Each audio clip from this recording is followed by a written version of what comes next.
31st night, এটা আইনগতভাবে নিষিদ্ধ হওয়া দরকার। প্রত্যেক শ্রেণীর মানুষের ক্ষতি এখন যুবকরা চায়, শুধু এই জন্য আমরা এটাকে বৈধ করে দিব?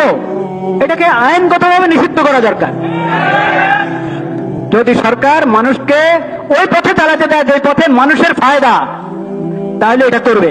আর যদি মানুষকে মানুষের তালে চালাও, মানুষকে মানুষের তালে চালাতে দাও, তাহলে আমরা নিজেদের ইচ্ছা মতো ক্ষমতা চালাতে পারবো। এটা ইসলামের শিক্ষা না। মানুষের মর্জিতে হাত দিও না। জনগণ না বুঝে কত কিছু চায়, সেটাই তো তুমি করতে চাও, তাহলে তোমার দরকার কি? সরকারের দরকার হলো যেটাতে জনগণের ফায়দা।